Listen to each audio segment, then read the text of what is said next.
Everyone, अब हमारे पास chemistry generic का नेक्स्ट टॉपिक है जो कि है factors affecting the rate of reaction.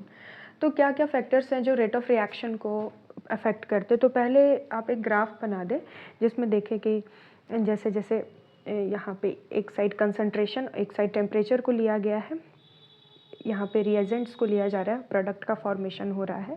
तो प्रोडक्ट फॉर्मेशन का ग्राफ अपवर्ड्स जा रहा है, रिएजेंट्स जो लिए गए हैं रिएक्टेंट साइड में वो कम होते जा रहे हैं। As per the general definition the speed with which a reaction takes place is referred to as rate of reaction. तो रेट ऑफ रिएक्शन को पहले डिफाइन कर देंगे।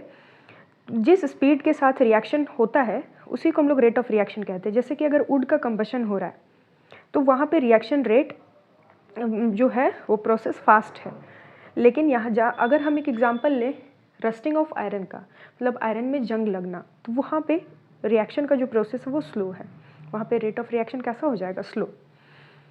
अब हम लोग देखते हैं क्या क्या फैक्टर्स है जो रेट ऑफ रिएक्शन को अफेक्ट कर सकते हैं। पहला है nature of reaction.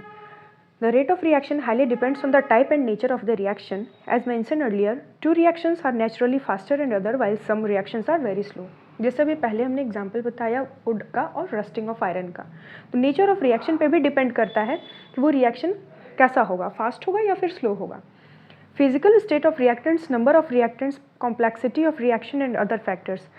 Physical state मतलब जो रिएक्टेंट्स लिए गए हैं, सॉलिड हैं, लिक्विड हैं, गैसेस हैं, या फिर कितने नंबर ऑफ रिएक्टेंट्स लिए गए हैं, कॉम्प्लेक्सिटी क्या है रिएक्शन का, उसके बेसिस पे भी हम लोग डिफाइन कर सकते हैं।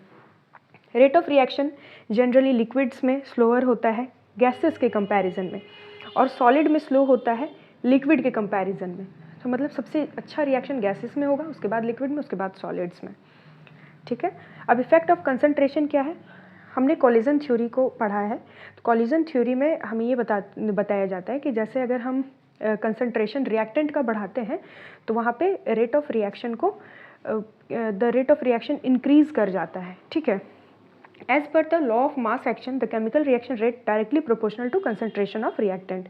तो लॉ ऑफ मास एक्शन भी हमें ये बताता है कि केमिकल रिएक्शन का रेट जो है वो डायरेक्टली रिएक्टेंट के कंसंट्रेशन पे डिपेंड करता है। नेक्स्ट है प्रेशर कैसे अफेक्ट करता है। Pressure increases the concentration of gases which in turn results in increase in rate of reaction. Pressure क्या करता है, कंसंट्रेशन ऑफ गैसेस को भी इंक्रीज कर देता है और जिसके कारण रेट ऑफ रिएक्शन भी इंक्रीज कर जाता है। और rate of reaction increases in the direction of less gases molecules. जिधर गैसेस मॉलिक्यूल्स कम होता है ना, उधर की तरफ रेट ऑफ रिएक्शन इंक्रीज करने लगता है, और जस्ट वाइस वर्सा वो डिक्रीज करता है रिवर्स डायरेक्शन में। नेक्स्ट हम लोग देखते हैं how temperature affect the rate of reaction. तो कोलिजन थ्योरी के according chemical reaction that takes place at higher temperature generates more energy than reaction at lower temperature. जब टेम्परेचर बढ़ाया जाता है तो रेट ऑफ रिएक्शन भी बढ़ जाता है। This is because colliding particles will have required activation energy at high temperature. जैसे हम टेम्परेचर को इंक्रीज करते हैं तो उसको एक्टिवेशन एनर्जी ज़्यादा मिलता है, और ज़्यादा एक्टिवेशन एनर्जी मतलब ज़्यादा कोलिजन, और ज़्यादा कोलिजन तो रेट ऑफ रिएक्शन भी इंक्रीज कर जाएगा। अब हमारे पास सॉल्वेंट कैसे रोल प्ले करेगा। अब हम कैसा टाइप ऑफ सॉल्वेंट ले रहे हैं, या तो सॉल्वेंट का आयनिक स्ट्रेंथ कैसा है उस पर भी डिपेंड करता है। ऑर्डर की बात करें तो प्रेशर का या फिर टेम्परेचर का कंसंट्रेशन इफेक्ट भी करता है रेट ऑफ रिएक्शन को। ठीक है।